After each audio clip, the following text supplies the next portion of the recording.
Saya merekam apa saja yang ada di sekitar kita yang saya bisa tangkap. Iya kan?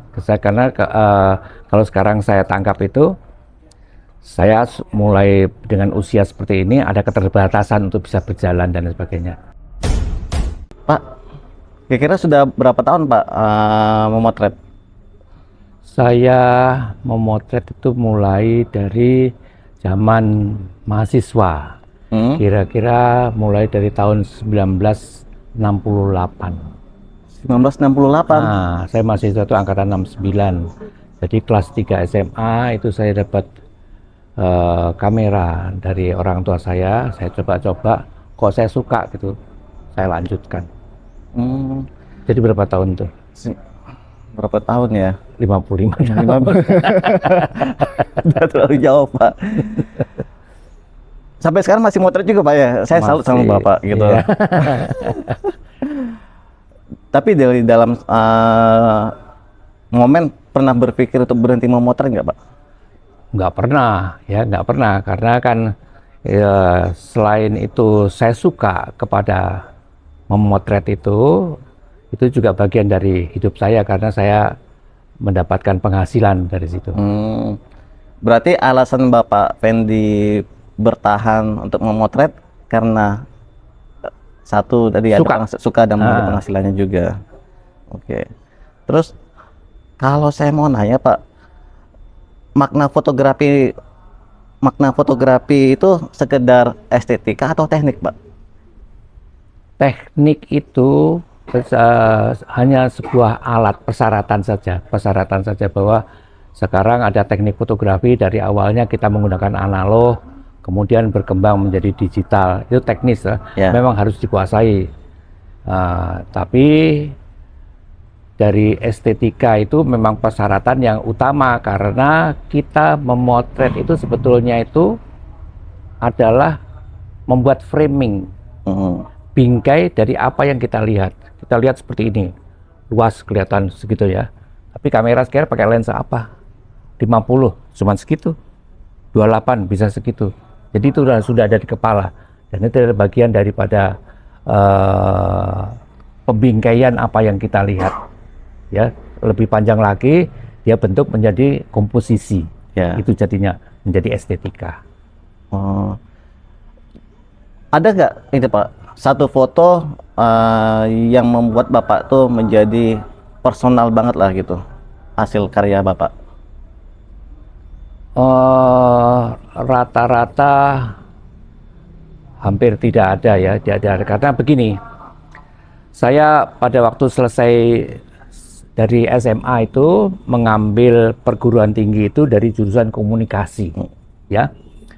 Lantas pola pikir saya, kalau saya berpikir mengambil pola komunikasi, berarti saya harus mengkomunikasikan sesuatu kepada orang lain, ya toh. Jadi gambar itu belum tentu saya suka, tapi orang lain suka itu. Ya, misalnya pada awalnya saya bergabung dengan komunitas fotografi amatir di Bandung, namanya PAF. Mereka suka kepada landscape dan lain sebagainya. Ya saya ikuti pola mereka. Ya, saya ikuti pola mereka supaya saya bisa berkomunikasi dengan mereka. Ada yang dibicarakan, diajak obrol. Nanti ketemu dengan anak-anak muda pada waktu itu suka pada human interest sebutnya ya. Saya ikuti menangkap human interest apa yang ada sekitar kita dengan pola-pola human interest. Itu base-nya seperti itu. Pada saat saya mencoba untuk menampilkan apa yang saya suka, bisa jadi orang tidak suka. Ya kan? Karena kan kalau saya suka berarti kan egocentrism pada saya, ya. Egocentrism pada saya berarti saya harus mengukur orang suka enggak nih. Nah, kalau di art fotografi kita tidak peduli orang lain. Saya suka ini, sudah, kamu nggak suka jangan dilihat. Gitu, yaitu art. Ya. Untuk yang belum kenal atau belum tahu Pak Fendi ini adalah seorang bisa disebut maestro fotografi Indonesia ya Pak. Bapak yang saya ingat dulu membangun suatu komunitas fotografi. Ya. Ya, ini rumah kayu fotografi. Ya, rumah kayu fotografi ya, gitu, dan itu masih bertahan gitu. Jadi Pak Fendi sebenarnya mau disebut apa sih Pak? Fotografer, budayawan, seniman, atau kurator juga? Saya lebih prefer mengatakan saya ini ingin menceritakan sesuatu kepada orang lain. Berarti saya adalah pembawa fotografi ini kepada masyarakat banyak. Apa yang mereka suka saya persembahkan. Saya lebih melayani. Ya, bukan menciptakan sesuatu tapi melayani apa yang mereka suka itu. Karena basicnya adalah komunikasi. Pada saya begitu. Pada orang lain lagi ya, ada yang pada seni fotografi sudah barang tentu dari komunikasinya berbeda nanti. Ya, berkomunikasi dengan komunitas mereka. Ya, kalau siapa yang suka dengan foto modeling, siapa suka dengan street fotografi, siapa dengan foto komersial dan lain sebagainya. Tapi Bapak, yang saya lihat karya Bapak itu lebih banyak tentang budaya gitu. Nah, mungkin saya mau tanyakan Pak, bagaimana hubungan Bapak untuk mendekatin antara komunitas tersebut gitu di budaya itu? Ya, oke. Jadi komunitas yang saya bangun ini memang saya lebih arahkan kepada pendekatan budaya. Permasalahannya saya melihat di Indonesia ini kok budaya kita ini kurang terselamatkan. Selalu apabila kita mencari foto-foto tentang peninggalan masa lalu, budaya dan lain sebagainya, kita mencari dulu, dan itu masternya ada di negeri Belanda. Ya, sebegitu jauhkah kita harus mencari dokumentasi dari yang ada di negeri kita ini?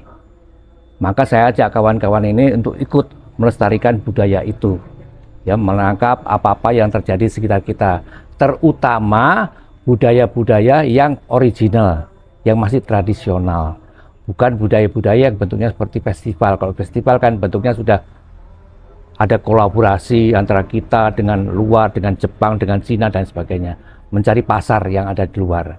Ini lebih kepada yang original yang ada di kita, misalnya pesta perkawinan, selamatan menjelang puasa, pesta sunatan, dan lain sebagainya. Banyak sekali di kita ini ya, titik-titik yang seperti itu. Anak kecil lahir, kemudian dia gunting rambut, yaitu ritual-ritual yang tidak ada di luar. Dan titiknya itu banyak sekali, dari Sabang sampai Merauke, wah, nggak bisa dihitung. Ya, makanya orang luar tuh banyak sekali yang datang ke kita merekam budaya-budaya kita, karena gitu. Banyak yang bisa dikerjakan, dan akhirnya ujung-ujungnya ya mereka lahirkan itu dalam bentuk buku dan lain sebagainya, ya, secara komersial akan meningkat. Kalau pas motret budaya di lapangan Pak, ada nggak pengalaman Bapak ketika mau motret di lapangan dan itu mengubah cara pandang kehidupan Bapak? Oke. Kalau kita memotret di lapangan, itu otomatis sedapat mungkin kita menyesuaikan dengan adat istiadat yang ada di tempat itu. Kalau tidak, mereka tidak accepted, kita tidak bisa mengadakan pendekatan secara bagus gitu ya. Misalnya, kemarin ini di setiap menjelang bulan puasa, itu di daerah Purwokerto, itu ada satu kawasan, mereka itu selalu menyelenggarakan ritual. Ritual itu jadi dia membawa sesaji, penghormatan, ziarah ke makam leluhur mereka. Ya, di situ harus menggunakan kain, harus menggunakan tutup kepala. Kalau bisa bajunya di atas harus hitam. Kita harus ikut itu. Ya, kalau kita lawan, mereka lihat siapa nih. Lantas mereka mengubah pola pikir dan mereka tidak terima kita. Itu membuat kita berjarak. Akhirnya mereka ya mulai acting lah, inilah, itu nggak original lagi. Ya, itu yang harus kita hindari. Berarti kalau misal seperti itu, bagaimana cara Bapak menyampaikan suara atau pesan dari untuk masyarakat adat itu atau masyarakat tradisional ke visual gitu? Nah, itu kita harus bertemu dulu dengan kepala sukunya, menanyakan ini ritual apa sih? Kita tanya sejarahnya, kita wawancara bagaimana prosesnya dan sebagainya, kebiasaannya seperti apa, dilaksanakannya kapan saja. Nah, itu setelah itu baru kita akan sampaikan pada kira mohon izin, saya akan menangkap ini untuk kita coba lestarikan. Kalau bisa nanti akan kita buatkan rekaman-rekaman supaya masyarakat seluruh Indonesia bahkan di seluruh dunia tahu bahwa di tempat ini ada upacara yang namanya ini dan ini masih terlestarikan sampai sekarang. Ya karena cepat atau lambat kita nggak bisa menahan itu ya. Sekarang seperti yang tadi saya katakan ya di daerah Pekuncen tempat ritual tadi ya, itu anak-anak sekarang sudah menggunakan kaos-kaos branding dan sebagainya. Nah, lambat laun akan berubah ya, mulai menggunakan sepatu kets dan lain sebagainya. Ya toh? Itu kan tidak bisa dilarang. Mereka anak-anak penerus, golongan penerus ya, itu harus tetap kalau bisa sedapat mungkin dari pihak ketua maupun kita yang datang dari luar itu ikut membantu mereka melestarikan itu semua dengan pola-pola adat istiadat mereka. Berarti seorang fotografer mempunyai tanggung jawab untuk melestarikan budaya. Sangat Budaya, Pak. sangat tidak hanya budaya saja ya, bahkan lingkungan pun sama seperti itu ya. Pendekatan itu harus kita ikuti kalau bisa. Nah, kalau ngomongin soal karya, Pak, yang saya tahu Bapak di tahun 2005 atau 2006 ya, ada pameran Serat Centini. Itu kan dari buku Serat Centini yang apa filsafat Jawa ya. Nah, itu bagaimana Pak Bapak menjadikan dari buku terus menjadikan visual gitu? Ya, jadi begini, itu tempo hari pada waktu saya di jurusan komunikasi di perguruan tinggi itu pernah membuat semacam rencana membuat skripsi. Judul skripsi saya itu adalah visual interpretation. Ya, bagaimana kita menginterpretasikan apa yang terjadi di sekitar kita menggunakan kamera, kemudian memvisualisasikan kepada orang banyak dalam bentuk makna itu tadi. Ya, bertolak dari situ lantas berkembang ya.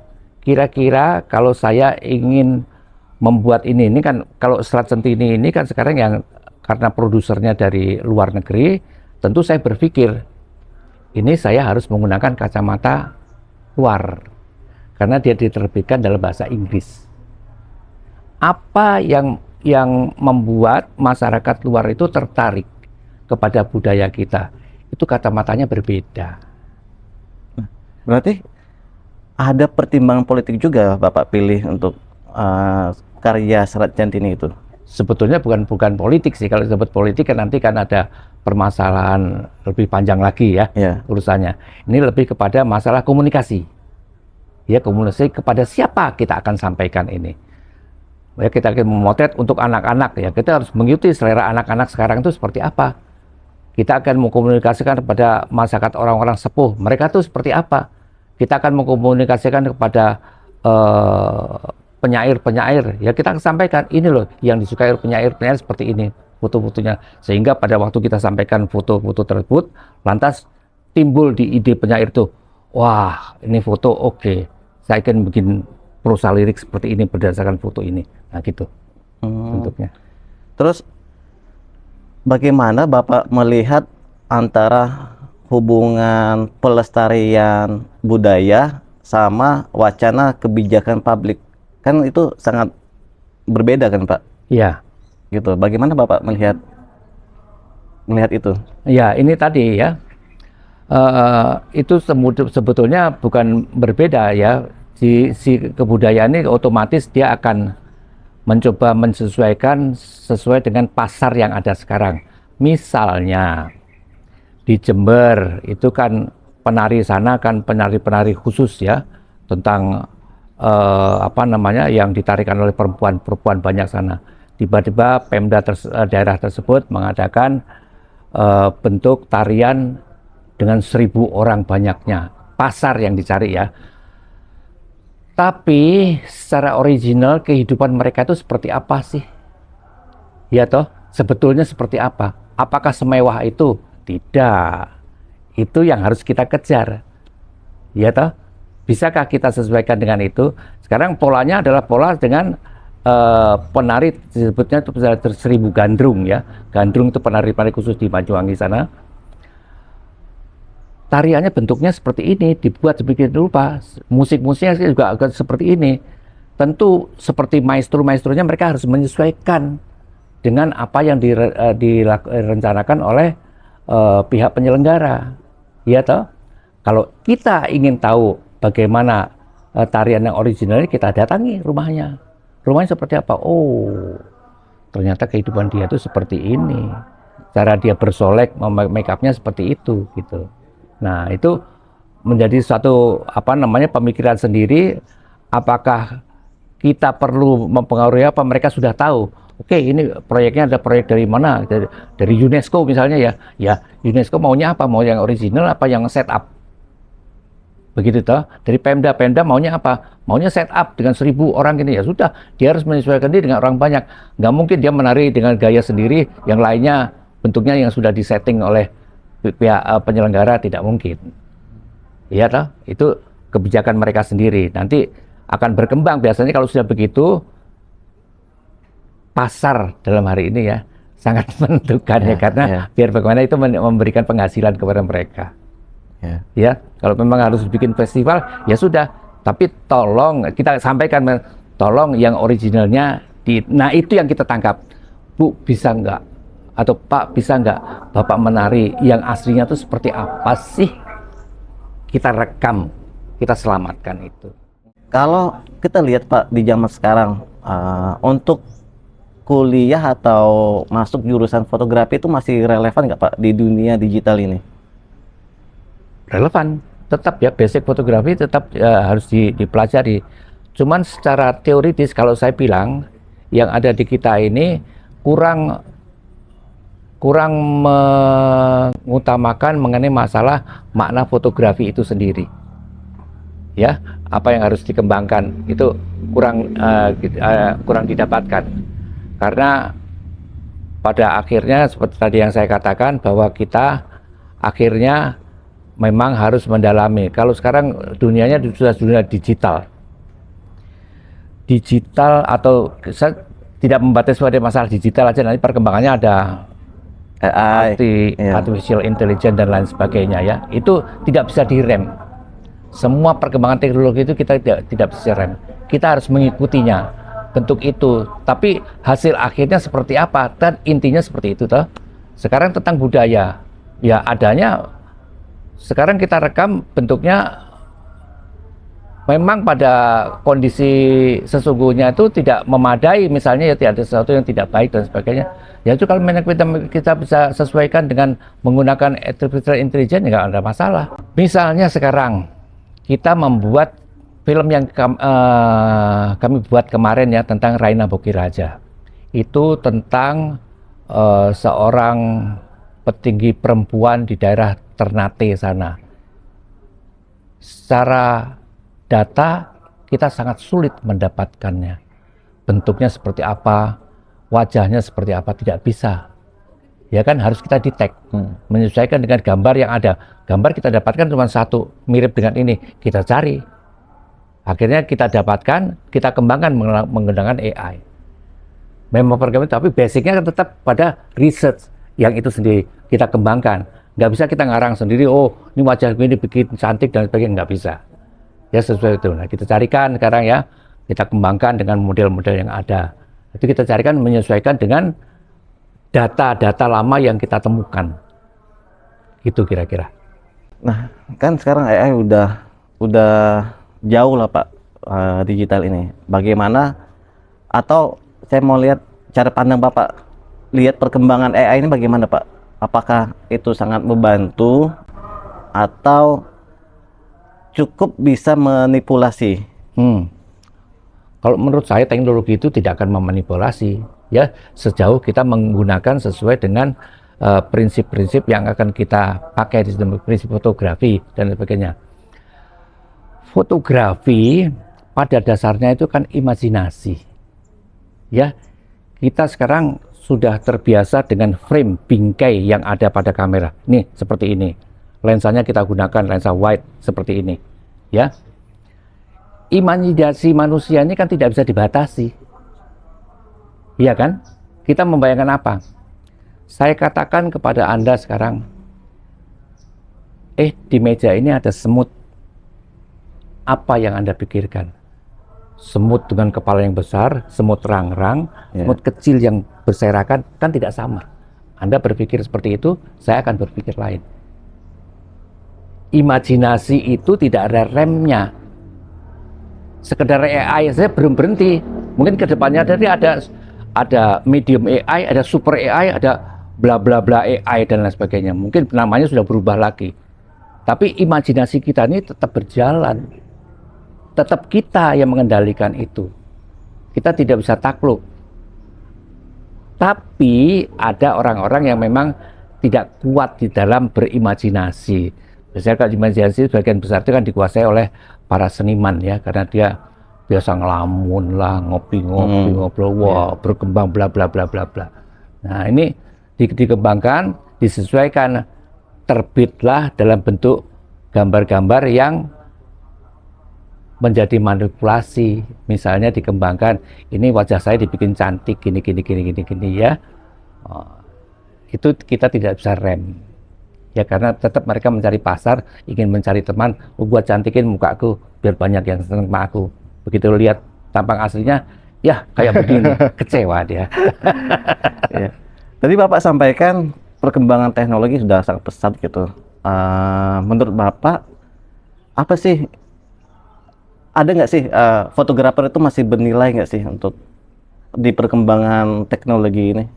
Oh sangat, masih bernilai sekali, karena menurut saya di fotografi itu tidak hanya sekedar melihat apa yang kita merekam apa yang kita lihat saja, tidak. Ya, saya ada suatu prinsip lebih bahwa di fotografi itu, terutama di dalam dokumentasi, kita itu tidak hanya sekedar merekam apa yang kita lihat, tapi kita merekam waktu yang sedang berjalan. Kita direkam seperti ini berdua sekarang ya. Minggu depan bisa kita seperti ini lagi? Tidak bisa, itu tidak bisa diulang.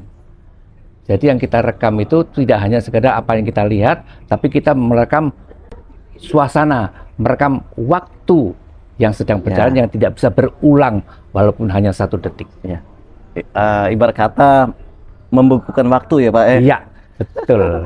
Ya seorang fotografer sih memang jago, dia bisa membukukan waktu sih. Gitu. Tapi gini Pak, kan fotografer bisa membekukan waktu, dia bisa menghentikan waktu, istilah filsafat seperti itulah. Nah, jika Bapak diminta mendokumentasikan atau menghentikan waktu untuk wajah Indonesia hari ini, apa yang pengen Bapak motret? Saya merekam apa saja yang ada sekitar kita yang saya bisa tangkap, ya kan? Karena kalau sekarang saya tangkap itu, saya mulai dengan usia seperti ini ada keterbatasan untuk bisa berjalan dan sebagainya. Pagi tadi, ya setiap minggu pagi, ini dekat rumah saya itu ada pasar di pinggir jalan mendadak, pasar minggu pagi. Ya, saya selalu bersana dan melihat apa yang terjadi di situ. Berarti setiap hari Bapak memotret? Motret. Minimal berapa Pak? Patokan saya itu kalau bisa 1 hari 1 foto. Itu yang Bapak sering lakuin? Paling sedikit. Mantap Pak. Makanya saya itu gini loh Pak, waktu kita praktek di Sunda Kelapa kalau nggak salah ya, Bapak itu pernah saya tanya, Pak kenapa sih pakai kamera mirrorless gitu? Alasan Bapak, ya kita bisa melihat adegan selanjutnya gitu. Nah, pas saya lihat cara Bapak memotret, Bapak tuh seolah-olah tahu nanti ada adegan apa gitu setelah itu gitu. Nah, itu memang terlatih dari berpuluh-puluh tahun Pak ya. Iya, betul. Jadi insting itu udah timbul sudah lama banget ya. Iya, betul. Nah, kalau gitu apa sih harapan Bapak untuk seorang fotografer atau mahasiswa gitu, untuk tentang dunia fotografi ini? Harapan saya ialah sekarang terutama buat Indonesia ini ya, kalau bisa saya kembali kepada masalah budaya ya. Selamatkan budaya kita. Ya. Indonesia ini luas sekali ya. Dari Sabang Merauke dengan beragam budaya. Ini harapan saya kalau bisa saya mengajak terutama generasi yang baru ini untuk bisa merekam. Tidak mungkin saya puntang-panting dari Aceh sana sampai ke Merauke, nggak mungkin. Hanya mereka-mereka yang ada di desa, mereka yang harus menyelamatkan itu. Nah ini sekarang harus ada suatu kelompok atau organisasi yang menyelamatkan. Kira pendataan itu seperti apa yang kita bisa selamatkan. Ya karena ini berubah terus. Ya ada perkembangan ini, masuknya budaya Korea, masuknya budaya Cina, masuknya budaya Jepang. Nah, ini kita tidak bisa rem itu. Berarti bagaimana Bapak melihat masa depan untuk fotografi dokumenter untuk saat ini, Pak? Di kita sebetulnya sekarang sudah menjadi sangat lebih mudah karena perkembangan adanya perangkat handphone ya. Ini sudah hampir semua orang memiliki itu dan di dalamnya sudah ada kamera dan sudah semakin canggih ya. Sudah tentu dengan itu tinggal sekarang kewaspadaan kita saja bagaimana kita harus menyelamatkan yang di sekitar kita. Ya tidak hanya sekedar membuat konten-konten saja. Oke, kita membuat konten ya untuk perkembangan dan lain sebagainya, tapi kita harus merekam apa yang kira-kira yang harus kita selamatkan di kita ini. Nah, kira-kira ada warisan nggak Pak yang Bapak ingin tinggalkan di dunia seni dan pendidikan? Oke, nah kalau terkait dengan seni, ya otomatis ya kepada teman-teman atau generasi sekarang yang menyukai seni, yang akan dikembangkan melalui fotografi, kembangkanlah itu. Ya toh, karena seni itu tetap menjadi sesuatu yang berbeda kalau kita rekam melalui fotografi. Ya, di dalam seni terungkap apa yang ada di kepala kita, apa yang ada di hati kita. Itu yang orang lain tidak tahu. Ungkapkanlah. Di luar orang suka atau tidak suka, tapi coba itu ungkapkan. Sekarang media pamernya kan sudah banyak melalui media sosial. Kalau dulu kan dikatakan pameran, sekarang tidak perlu dengan menggunakan apa namanya media sosial ini, kita sudah memamerkannya atau mempublikasikannya lebih luas lagi ke seluruh dunia. Ya, itu yang saya sebut dalam istilah saya itu sekarang seperti ini, ya, panggung digital. Ya, panggung digital itu panggung yang tidak perlu kita setting di satu titik begitu saja, yang hanya bisa dilihat oleh lingkungan itu, tapi semua bisa melihatnya melalui media sosial yang kita buat, baik itu dalam buat videografi maupun dalam fotografi. Oh iya, nih ada beberapa buku karya Pak Fendi ya, terutama yang saya tahu sih, yang ini nih, Serat Cantik ini nih, yang ini kayak saya pengen ini Pak, pengen baca semuanya ini. Pak, terakhir Pak, apa makna arti berpolitik melalui seni dari Pak Fendi? Sebaiknya kalau bisa seni itu, kalau kita bicara masalah seni ya, lebih kepada masalah yang original, yang apa yang tadi saya katakan, apa yang ada di kepala kita, yang di hati kita, lebih kepada yang di perasaan kita sih ya. Perasaan kita seperti ini, sudah kerjakan itu. Ya, masalahnya bukan bagus atau tidak bagus. Kalau kita bicara soal seni ya, yang ada adalah suka atau tidak suka. Makanya di dalam Instagram, di dalam Facebook, yang ada tuh like, bukan good, best dan lain sebagainya, enggak, tapi like. Saya suka, nggak suka jangan dilihat. Gitu saja. Oke, terima kasih Pak Fendi atas waktunya gitu. Semoga ini bisa menjadi apa wawasan terbaru untuk di dunia fotografi. Terima kasih Pak. Semoga kita bisa buat episode selanjutnya sama Pak Fendi. Gitu. Terima kasih Pak Fendi. Siap, sama-sama.